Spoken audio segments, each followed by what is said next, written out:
గ్రామీణ భారత ఆర్థిక వ్యవస్థకి వెన్నుముక లాంటిది. రోజువారీ కూలి పనులు, ప్రభుత్వం ఇచ్చే ఉపాధి పథకాలు. ఇప్పటి వరకు ఈ కథలో హీరో ఎంజీఎన్ఆర్ఈజీఏ అంటే మహాత్మా గాంధీ జాతీయ గ్రామీణ ఉపాధి హామీ చట్టం. కానీ ఇప్పుడు దాదాపు 20 ఏళ్ల తర్వాత ఈ చట్టానికి ది ఎండ్ చెప్పే దిశగా కేంద్రం అడుగులు వేస్తుంది. ఎంజీఎన్ఆర్ఈజీఏ స్థానంలో కొత్తగా వస్తున్న పథకం పేరు Viksit Bharat guarantee for Rozgar and Ajeevika mission, Gramin సంక్షిప్తంగా VBGRAMG బిల్ 2025. ఇందులో ఏముంది? నిజంగా హామీలు పెరిగాయా? గ్రామీణ కార్మికులకు ఇది లాభమా ప్రమాదమా? ఈ స్టోరీలో చూద్దాం. కేంద్రం తాజాగా లోక్సభలో ప్రవేశపెట్టబోతున్న నూతన చట్టం పేరు Viksit Bharat guarantee for Rozgar and Ajeevika mission Gramin bill 2025. సరళంగా చెప్పాలంటే ఇది దేశంలో గ్రామీణ ఉపాధి వ్యవస్థకు కొత్త లీగల్ ఫ్రేమ్వర్క్. ఈ బిల్లు పాస్ అయితే 2005లో అమల్లోకి వచ్చిన ఎంజీఎన్ఆర్ఈజీఏ చట్టాన్ని ప్రభుత్వం రద్దు చేయబోతోంది. 2 దశాబ్దాల పాటు కోట్లాది గ్రామీణ కుటుంబాలకు కనీస ఉపాధి భరోసా ఇచ్చిన పాత చట్టం ముగిసి అదే స్థానంలో కొత్త పేరు, కొత్త ఆర్కిటెక్చర్తో VBGRAMG వస్తుంది. ఎంజీఎన్ఆర్ఈజీఏలో ప్రతి గ్రామీణ కుటుంబానికి ఏ సంవత్సరంలోనైనా కనీసం 100 రోజుల వేతన ఉపాధి హామీ ఉండేది.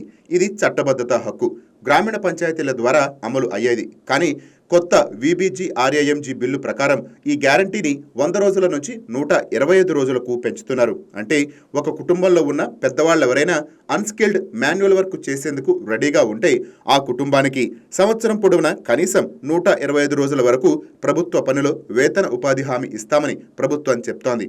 రోజులు పెరిగాయి, ఇది ఒక పాజిటివ్గా ప్రొడక్ట్ అవుతుంది. ఇక్కడ ప్రభుత్వ బేసిక్ ఫ్రేమ్ను మార్చే ప్రయత్నం చేస్తోంది. గ్రామీణాభివృద్ధి మంత్రి శివరాజ్ సింగ్ చౌహాన్ పార్లమెంటుకు పంపిన స్టేట్మెంట్లో గత 20 ఏళ్లుగా ఎంజీఎన్ఆర్ఈజీఏ గ్రామీణ కుటుంబాలకు అస్యూర్డ్ వేజ్ ఎంప్లాయ్మెంట్ ఇచ్చిన పాత్రను అధికారికంగా అంగీకరిస్తున్నారు. కానీ అదే సమయంలో ఎంజీఎన్ఆర్ఈజీఏ ప్రకారం ఎవరైనా పని అడిగితే ప్రభుత్వం తప్పనిసరిగా ఇవ్వాల్సిన హక్కు ఆధారిత పథకమని చెప్తున్నారు.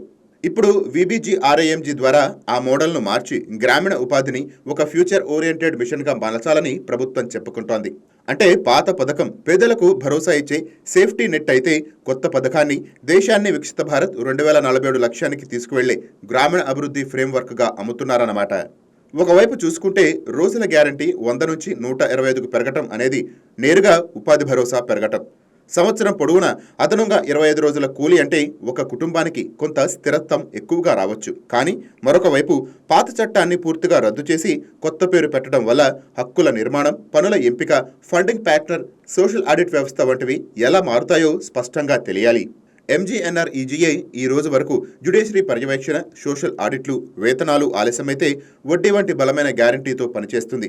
కొత్త VBGRAMGలో కూడా ఆ స్థాయి హక్కుల ప్రొటెక్షన్ ఉంటుందా లేదా అనేది కేవలం మిషన్ పేరుతో అడ్మినిస్ట్రేటివ్ ప్రోగ్రామ్గా మారిపోతుందా అన్నది ముఖ్యమైన సందేహం. ఇంకా భరోసా చట్టం నుంచి మిషన్కి షిఫ్ట్ అవుతుంటే స్థానికంగా పనిలో ఎంపిక ఎవరి చేతిలో ఉంటుంది? పంచాయతీ స్వాతంత్రం నిలుస్తుందా లేదా ఎక్కువ సెంట్రలైజ్ ప్లానింగ్ కు వెళ్లిపోతామా అన్న ప్రశ్నలు ఇప్పుడు గ్రామీణ హక్కుల ఉద్యమాల మధ్య చర్చనీయాంశంగా మారాయి. ఎంజీఎన్ఆర్ఈజీఏ ఒకప్పుడు యూపీఏ ప్రభుత్వానికి గుర్తింపుగా నిలిచిన ఫ్లాగ్షిప్ పథకం.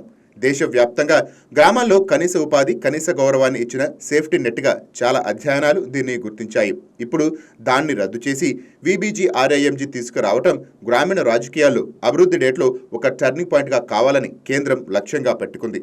ఉపాధి రోజులు పెంచుతున్నాం, గ్రామీణ అభివృద్ధిని వికసిత భారత్ 2047 విజన్తో లింక్ చేస్తున్నాం అన్నది కేంద్రం వాదన.